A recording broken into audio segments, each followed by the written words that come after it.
Welcome to Bansal Gurukul. Good morning, students. My name is Dr. Pankaj Kumar Singh, and currently in today's topic, we will discuss about resume making part. Have a look. First question arises: what is resume and why it is important for us?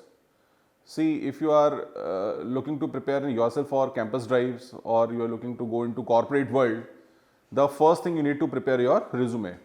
The significance of resume making is like if we shall approach to naukri.com times new job, they wouldn't cost you approximately 6 to 7,000 rupees for preparing your two pages of resume. अब हमें हमारे बारे में ऐसा लगता है कि the details which belongs to your life, the details which belong to your life, certainly you write that only, nothing special. तो लेकिन उसका कुछ एक ड्राफ्ट होता है which you should understand the whole of the idea, कि आपको उसका एक स्नैपशॉट दिया जाए, आपको बताया जाए कि उसका मेन कोर कॉम्पिटेंसी उसकी क्या है. देखिए, सबसे पहली चीज़ इंपॉर्टेंट ये है कि रिज्यूमे आपको पता होना चाहिए. Resume is how different than CV. CV हो गया, प्रोफाइल हो गया, करिकुलम वीटा शॉर्ट में बोलते हैं उसको आप. सीवी फुल उसका नाम होता है, curriculum vitae, biodata, autobiography, bibliography, इन सभी शब्दों में डिफरेंस क्या होता है. अब सबसे पहला प्रश्न यही है कि आपको ये मालूम होना चाहिए कि सीवी में, रिज्यूमे में, बायोडाटा में, प्रोफाइल में, बिब्लियोग्राफी, ऑटोबायोग्राफी में डिफरेंस क्या है. ये मैंने अभी इसका एक शॉर्ट टेम्पलेट, इसका करिकुलम वीटा का एक शॉर्ट टेम्पलेट यहाँ डाला हुआ है. तो पहला जो मैंने भी वर्ड बोला है वो था रिज्यूमे. इसके भी पहले आता है क्या, बायोडाटा. देखिए, biodata is specially for matrimonial column, कि उसमें जब आप शादियों के लिए जाते हैं तो फीमेल और मेल अलग अलग अपने बारे में एक बायोडाटा, 1 पेज का, सिंगल पेज का, कुछ डिटेल्स आप अपने बारे में लिखते हैं कि आपका बैकग्राउंड क्या है, आपकी हाईएस्ट क्वालिफिकेशन क्या, आपका कलर कॉम्प्लेक्शन कैसा है, आप रहने वाले कहाँ के, आपका परमानेंट एड्रेस क्या है, ठीक, आपकी हाइट कितनी है. ये सारी चीज़ें हम अपने बायोडाटा में लिखते हैं, जो 1 पेज का, सिंगल पेज का होता है. पर्पस भी इसका बहुत डिफाइंड है. मैंने जैसा कहा कि आप शादियों के लिए, जब लड़का या लड़की की जब शादी होती है तो उसके बीच में एक हमें biodata is the formal thing which we है ना प्रिपेयर. जो रिज्यूमे होता है स्पेशली 2 पेज और सिंगल पेज. मतलब ये बायोडाटा मैंने कहा था 1 पेज का हो सकता है और 1 पेज का ही रहता है, और रिज्यूमे जो है 1 पेज का भी हो सकता है और मोर देन 1 पेज का भी हो सकता है. मोर देन 1 पेज का सेंस यहाँ पे ये है कि वो 2 अलग अलग सेपरेट शीट्स में होना चाहिए. यदि आपके पास अवेलेबल इंफॉर्मेशन ज्यादा है तो आप उसको 2 अलग अलग सेपरेट शीट्स में आप उसको मार्क करेंगे. ठीक. इसके बाद एक नंबर 3 पे आता है सीवी, जिसको हम लोग फुल फॉर्म में बोलते हैं करिकुलम वीटा बोलते हैं. इसका मिनिमम जो साइज होता है वो मिनिमम 2 पेज का होता है और मैक्सिमम 4 पेजेस का हो सकता है, depending upon your range of experience. आपके पास यदि 3 to 4 ईयर्स का एक्सपीरियंस है तो आप सीवी प्रेफर करते हैं बनाना. और उसके बाद फिर एक आता है जिसको हम लोग बोलते हैं प्रोफाइल. जो प्रोफाइल होता है ये कौन मेंटेन करता है? प्रोफाइल जो मेंटेन करते हैं उनके पास ईयर्स ऑन ईयर्स का एक्सपीरियंस होता है, से 10 ईयर्स, 20 ईयर्स, 15 ईयर्स का एक्सपीरियंस होता है. वो लोग प्रोफाइल मेंटेन करते हैं. तो बट नेचुरली इसका जो पेज, जो साइज है वो भी ज्यादा हो जाएगा. तो मिनिमम कम से कम 4 और मैक्सिमम 8 पेजेस का हो सकता है सीवी, प्रोफाइल सॉरी. और बायोग्राफी का मतलब आप जब किसी और की कथा जब लिखी जाती है, किसी और की लाइफ हिस्ट्री के बारे में कुछ लिखा जाता है तो उसको बोलते हैं बायोग्राफी. और जब आप वही चीज खुद लिखते हैं अपने बारे में तो उसको बोलते हैं ऑटोबायोग्राफी. ऑटो मीन सेल्फ, अपनी लाइफ के ऊपर कुछ लिखना, वो हो गया ऑटोबायोग्राफी. और एक वर्ड होता है जिसको बोलते हैं bibliography, where lot many peoples on biographies are composed in single book, is called autobiography, जिसको हिंदी में कहते हैं ग्रंथ सूची कहा जाता है. तो जब आपको ये डिफरेंसेस सारे क्लियर हो गए तो it will help you a lot to make you understand what and how should I frame the template of our resume making. तो सबसे पहली चीज इसमें आपका हो गया इंट्रोडक्शन पार्ट. इंट्रोडक्शन का मतलब ये है कि आपने यहाँ पे लिख दिया कि आपका नाम क्या है, आपकी ब्रांच कौन सी है, आपका क्रॉसपॉन्डिंग या मेलिंग या प्रेजेंट एड्रेस कौन सा, आपका 10 डिजिट मोबाइल नंबर क्या है और आपकी मेल आईडी क्या है. यदि बात जब हम मेल आईडी की करते हैं वो हैंकी पेंकी मेल आईडी नहीं होनी चाहिए, वो देखने में ऑफिशियल, एक प्रोफेशनल है ना आपका लगना चाहिए मेल आईडी है. और नहीं है तो आप हमें इस तरह की मेल आईडी खुद की डेवलप कर लेनी चाहिए. इसके बाद फिर आपने यहाँ पर एक लाइन ड्रॉ करा और उसके बाद आपने लिखा अपना करियर ऑब्जेक्टिव. कुछ लड़के उसको ऑब्जेक्टिव लिखते हैं, कुछ लड़के करियर ऑब्जेक्टिव लिखते हैं. दोनों में बहुत डिफरेंस होता है. There are so many objectives in your life but we want to know only about your career objective. उसी तरीके से आप जब career objective cut copy paste करते हैं मोस्टली हम लोग गूगल से, तो जैसा कहा जाता है कि किसी भी काम को करने के लिए हमें पहले खुद को समझाना जरूरी है कि हम ये काम जो कर रहे हैं वो क्यों कर रहे हैं. देखिए, जब आप उसमें कॉपी करते हैं तो आपको थोड़ा सा स्मार्टली एक्ट करना चाहिए. 4 जगह से आपने कॉपी करा, फिर आप उसको प्रॉपरली इनकॉर्पोरेट नहीं कर पा रहे हैं और वो पढ़ने के बाद वो बुलियन अलजेब्रा और फिजिक्स मैथमेटिक्स जैसा लग रहा है. आप जैसे लिखते हैं कि looking forward to be a part of the organisation where I can contribute my abilities to meet the organisational goal. अब ये सेंटेंस रटा रटाया सेंटेंस है, मैंने भी अपने मन से भी सोचा और आपके सामने बोल दिया, लेकिन अब आप समझिए इस बात को कि ये जो भी सेंटेंस आपने बोला है, ये एक एमबीए का बच्चा लिखे या बीटेक का बच्चा लिख रहा है या फार्मेसी का स्टूडेंट लिख रहा है, there is no difference in all 4 और 5 स्ट्रीम ऑफ पीपल। तो आपको उसमें कुछ अपनी ब्रांच के हिसाब से स्पेसिफिक कुछ डालने की बहुत जरूरत है। वो ब्रांच स्पेसिफिक कब होगा, जब आप लिखें कि वो सीएस का स्टूडेंट लिखे कि मेरा कंप्यूटर साइंस में इंक्लिनेशन ज्यादा है, आईटी वाला बच्चा लिख रहा है मेरे को इन्फॉर्मेशन टेक्नोलॉजी में जाना है, मैकेनिकल का बच्चा लिख रहा है मेरे को टूल्स एंड डिवाइसेस में पसंद है, इलेक्ट्रॉनिक सर्किट्स में मेरे को पसंद है। तो जो अपने कोर एरिया से रिलेटेड जब आप कुछ ऐसा स्पेसिफिक उसमें मार्क करते हैं, then you make a difference, then you create a line of difference with others, right? Pharmacy को भी इसी तरीके से लिखना चाहिए, उसको मेडिसिन वर्ल्ड में मेडिसिन की जानकारी प्लस जो भी अपग्रेडेशंस हो रहे हैं उससे रिलेटेड हमको कुछ मार्क करना पड़ेगा, ठीक। नेक्स्ट इज ये जो लिखा है बॉडी पैराग्राफ। ये देखिए बॉडी पैराग्राफ में क्या क्या चीजें आती हैं। जब आप अपना करियर ऑब्जेक्टिव लिख दिया, तो करियर ऑब्जेक्टिव के बाद आपका आता है एजुकेशनल क्वालिफिकेशन। अब एजुकेशनल क्वालिफिकेशन में कुछ लोग लिखते हैं एकेडमिक क्वालिफिकेशन, कुछ लोग लिखते हैं उसमें क्रेडेंशियल्स, तीनों में डिफरेंस है। देखें, आप जब बोलते हैं एकेडमिक, तो एकेडमिक थोड़ा सा ग्रेविटिफाई वर्ड है, मतलब उसमें थोड़ा सा आपको ग्रेविटी महसूस हो रही होगी। एकेडमिक के बजाय आप जब एजुकेशनल बोलते हैं वो थोड़ा लाइटर नोट पे आप बोल रहे हैं। तो आप जब अपना रिज्यूमे मेंटेन करें, जो एक फ्रेशर मेंटेन करता है जिसके पास कोई भी पैरा एक्सपीरियंस नहीं है, तो उसे बनाना चाहिए एजुकेशनल क्वालिफिकेशन या प्लेन क्वालिफिकेशन लिखना चाहिए। बट कौन सा क्वालिफिकेशन, टेक्निकल क्वालिफिकेशन की हम बात कर रहे हैं या हम यूनिवर्सिटी की करिकुलम के हिसाब से बात कर रहे हैं, तो आप लिखिए उसमें एजुकेशनल क्वालिफिकेशन। एक टेम्पलेट बनाते हैं, कुछ लोग टेम्पलेट नहीं भी बनाते हैं। वैसे मुझे लगता है कि 10 या 20 मिनट की क्लास में एक जो सेशन हम और आप बात कर रहे हैं जुड़ करके इस फोरम के माध्यम से, बंसल गुरुकुल के माध्यम से, इसमें सारी चीज़ों को इंटायरली कंपोज कर पाना बहुत डिफिकल्ट है। बट बेसिक कुछ चीज़ें जो हम हाईलाइट कर रहे हैं उस पर आप सर्टेनली एक्नॉलेज करेंगे, उसको नोटिस करेंगे आप। जैसे मैंने भी आपसे कहा कि एजुकेशनल क्वालिफिकेशन आपने लिखा, टेबल बनाया, सबसे पहले आपने उसमें क्या लिखा कि आपकी स्कूल, कॉलेज, आपका डिग्री ऑब्लिक यूनिवर्सिटी, आपका ईयर ऑफ पासिंग, परसेंटेज क्या है, इसमें सीरियल नंबर मार्क नहीं किया जाता।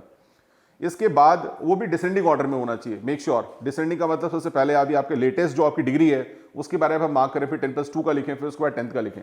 अब जब 10+2, कई लोगों को हम में से ये शायद क्लैरिटी नहीं होती कि हायर सेकेंडरी और सीनियर सेकेंडरी में भी डिफरेंस होता है।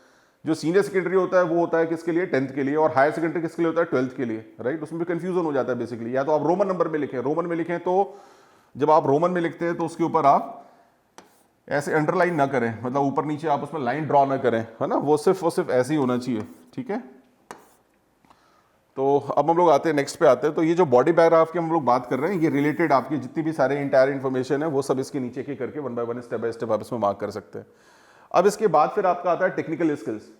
यदि आप टेक्निकल कहें तो टेक्निकल स्किल्स, यदि आपकी प्रोफेशनल स्किल्स है आप प्रोफेशनल स्किल्स लिखें, या तो आपकी स्ट्रेंथ्स आप मार्क करना चाहते हैं तो आप अपनी स्ट्रेंथ्स मार्क करें, यदि आप उसमें स्किल सेट वर्ड यूज करना चाहते हैं आप स्किल सेट वर्ड यूज करें, आप उसमें कुछ भी मार्क कर सकते हैं। मतलब आपको अपने स्ट्रीम के हिसाब से उसमें चूज करना पड़ेगा कि क्या आपको लिखना है। अब आपने लिखा कि टेक्निकल के स्टूडेंट है तो आपने लिखा C++, है ना, या आपने लिखा DBMS, HTML, जावा, फुल स्टैक जावा डेवलपर की प्रोफाइल पे आपने सीखा है, जेंगो आपने सीखा है, राइट। ये सब चीज़ें आपने एक जगह मार्क कर दी। यदि आप प्रोफेशनल स्ट्रेंथ्स के बारे में डाल रहे हैं तो आप लिखें कि मैं टीम वर्क लिख दिया आपने, डिसीजन मेकिंग एबिलिटी लिख दिया आपने लिखा कि आप क्विक हैं, आप पंक्चुअल हैं, डेडिकेटेड है, रिस्पॉन्सिबल हैं, सिंसियर हैं, गिगेरियस हैं, वर्कोहॉलिक हैं। ऐसे कुछ वर्ड्स आपको अपने बारे में सोचने पड़ेंगे जो आपको रिप्रेजेंट करते हैं, आपको बेहतर तरीके से सेल आउट कर सकते हैं, जिन वर्ड्स को लेकर आप खुद की अपनी ब्रांडिंग या प्रमोशन कर सकते हैं, राइट।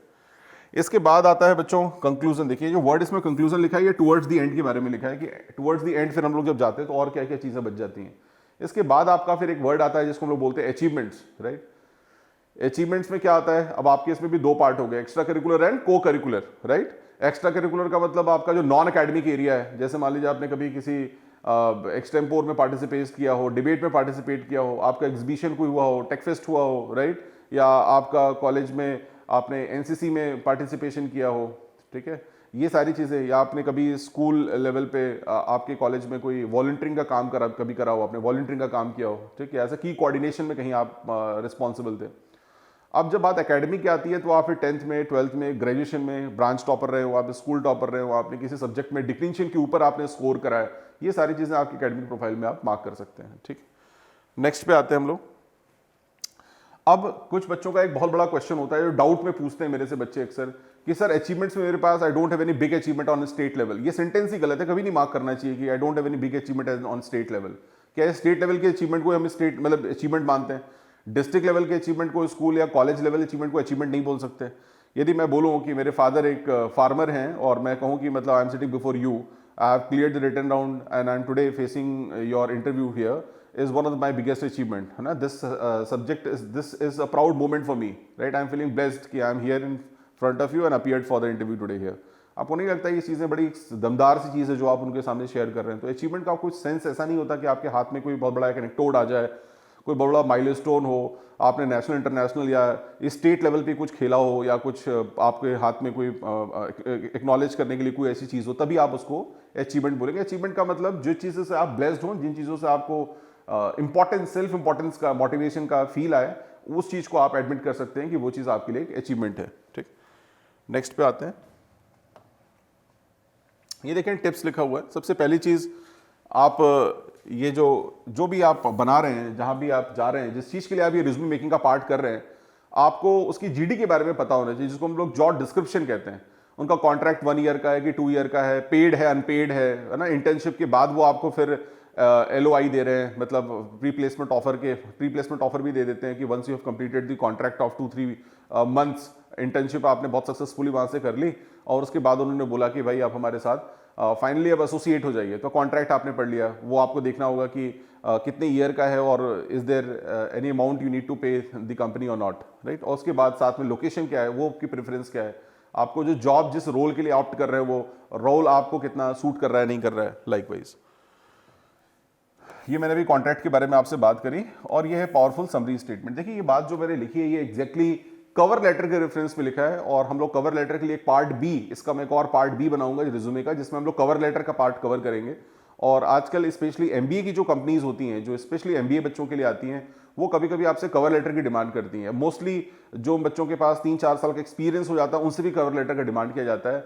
कवर लेटर का मतलब होता है कि आपको कहाँ से पता चला, from which sources you got to know कि here this a vacancy for the position of XYZ.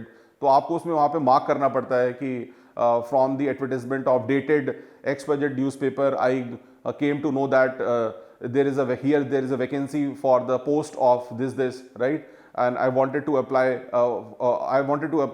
against the same, and I possess on all the abilities, all the capabilities for this post, right, and kindly give me a time for meeting so that we can discuss the suitability of my role in your organisation. इस तरह का एक cover letter आप बनाते हैं. लेकिन मैंने general अभी आपके सामने शो किया है, बट इसमें वहाँ थोड़ा स्पेसिफिक आपको मार्क करना पड़ता है, क्योंकि जब आप किसी कंपनी में जाते हैं तो आपको थोड़ा उनको स्पेसिफाई करना पड़ता है कि what is the special reason for you wanted to associate with those people, right.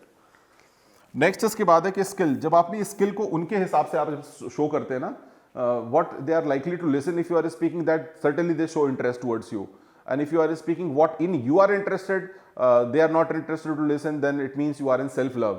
And if you are in self love, so the result will won't come to you in a way you are looking for, right. तो आपको वो बोलनी चाहिए चीज़ें जो उनके हिसाब से रिक्वायर्ड है, और आपको हाईलाइट करना चाहिए अपनी ट्रेनिंग्स के ऊपर, अपने प्रोजेक्ट्स के ऊपर, अपने इंटर्नशिप्स के ऊपर, है ना, अपने जो भी आपने शॉर्ट टर्म में किया है, मेजर ट्रेनिंग, माइनर ट्रेनिंग आपने करी है, किसी इंडस्ट्री से कोई ट्रेनिंग आपने करी, इन चीज़ों को हमें एलोबरेट करना चाहिए, बिकॉज ये कहीं ना कहीं दिखाते हैं कि आपने इन चीज़ों को पहले से कवर अप किया हुआ है. So these are the grace marks for us. और वैल्यू एडिशन, वैल्यू प्रोपोजिशन के फॉर्म में वो सब चीज़ें काउंट होती हैं. So thank you for this. And मेरे को लगता है आपको बस मैं ये बताना चाह रहा हूँ कि आपका जो प्राइमा फेसिया है, जो आपका फेस वैल्यू क्रिएट होता है कंपनी के सामने, वो सबसे पहले रिज्यूमे से क्रिएट होता है. You are not there yourself present physically in front of them. The first is your resume which you are going to present for presenting you. So you should admit it very, very carefully and make it significant so that people could understand your importance, and they shouldn't call to meet you once to face the interview round, right. So you will take care of it, and you make sure whether all things accordingly you have done the entire profile as professionally should, the professional should mark or not. Thank you very much from my side, and we'll meet the second part of this in coming session of resume part B. Thank you very much.